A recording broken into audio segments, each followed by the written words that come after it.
In the dark period of the Judges, when everyone did what was right in their own eyes, God raised up deliverers for his people. Today we encounter perhaps the most complex and controversial of these judges, Samson. A man of incredible physical strength but puzzling spiritual weakness. A Nazirite from birth who repeatedly violated his vows. A deliverer who seemed more concerned with personal vendettas than national liberation. Yet the Spirit of the Lord came upon him powerfully, and through his flawed life, God began to deliver Israel from 40 years of Philistine oppression. Let's examine Judges 14:1-15:20 and discover how God's strength works through human weakness. Our passage begins with Samson going down to Timnah, a Philistine city, where he sees a woman who catches his eye. Against his parents' concerns about marrying outside Israel, Samson insists, "Get her for me, for she looks good to me." What his parents didn't know was that this was from the Lord, seeking an occasion against the Philistines. On his way to Timnah, a young lion roars at Samson, but the Spirit of the Lord comes upon him powerfully, and he tears the lion apart with his bare hands. Later, returning for his wedding, he finds bees have made honey in the lion's carcass.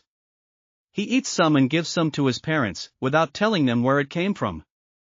At the wedding feast, Samson poses a riddle about his secret: out of the eater, something to eat; out of the strong, something sweet. When the Philistines threaten his bride to get the answer, she weeps and pleads until Samson reveals it. Betrayed and enraged, Samson kills 30 Philistines in Ashkelon to pay his debt, then abandons his bride.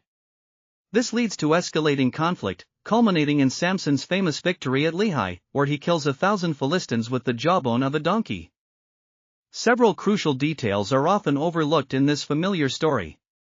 First, when Samson told his parents, "Get her for me," he was following normal marriage customs. Parents arranged marriages even when the son made the choice.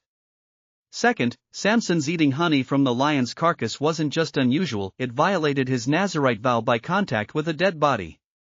Third, his riddle was technically impossible to solve fairly. Out of the eater, something to eat; out of the strong, something sweet, could only be answered by someone who knew about the lion and honey. Fourth, notice the specific detail about the jawbone being fresh. A dry jawbone would have shattered, but a fresh one with moisture still in it could serve as an effective weapon. Finally, when Samson cried out for water after his victory, God didn't just provide water nearby, he split open the hollow place in Lehi itself, causing water to flow from the very ground where the jawbone had been.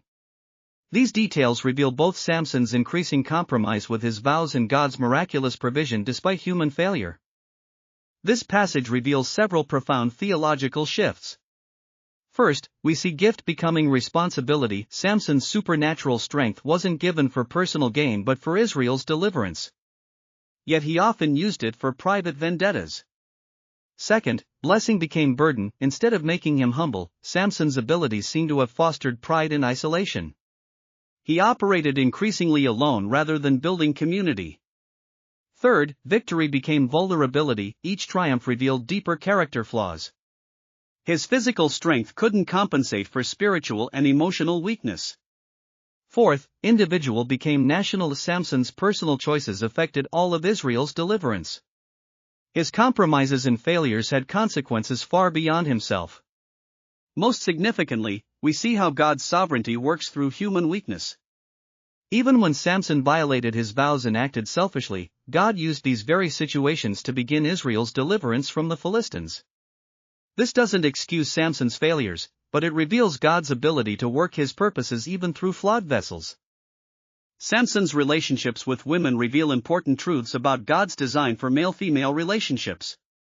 His attraction to the Timnite woman was based purely on physical appearance. "She looks good to me," rather than character or faith compatibility. When his parents expressed concern about marrying outside the covenant community, Samson dismissed their wisdom. The wedding feast shows both cultural marriage customs and the breakdown of trust. The bride's betrayal of Samson's confidence reveals what happens when marriages lack spiritual foundation and mutual respect.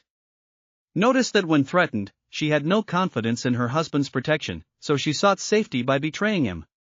Samson's response, abandonment and revenge, shows the destructive cycle that begins when marriages are built on attraction alone rather than covenant commitment.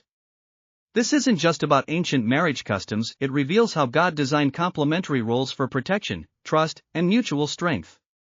When those foundations crumble, both individuals and communities suffer the consequences. Even creation itself witnessed these dramatic events with wonder and concern. My brother gave his very body to provide sweetness for this man, yet Samson treated it as common food, violating his sacred vow. Even my jawbone became an instrument of deliverance. But how strange, the man grew strong in body while growing weak in spirit. From above I watched the whole story unfold. The Creator gave such gifts to this human, strength beyond measure, calling beyond compare. Yet he used them for personal desires more than divine purpose. Still, when he cried out in thirst, the Almighty split the very rock to give him water. Such grace to the undeserving. Yes, and through his flawed choices, Israel began to be delivered. Somehow the Creator works his will even through broken vessels. This shows the great mystery: humans bear his image yet often choose their own way. But his purposes will not be thwarted, not even by human weakness. What can we learn from Samson's complex story? First, God can use imperfect people for his purposes. Samson's flaws didn't disqualify him from being used by God, but they did limit his effectiveness and caused unnecessary pain. Second, spiritual gifts require spiritual discipline. Physical strength without spiritual maturity leads to destruction. Third, our personal choices affect others, especially those we're called to serve. Samson's compromises had national consequences. Fourth, pride and passion can derail even the most gifted servants. We need accountability, wisdom, and character development alongside our calling. Let's pray for wisdom to steward our gifts well, for character that matches our calling, and for the humility to serve God's purposes rather than our own desires. May we learn from Samson's failures while celebrating God's ability to work through flawed people like us. Join us next time as we continue through Judges, seeing how God raises up deliverers for his people. Remember, his strength is made perfect in our weakness. Until then, may you walk in wisdom and serve his purposes with humble hearts. Subscribe for more Bible study content.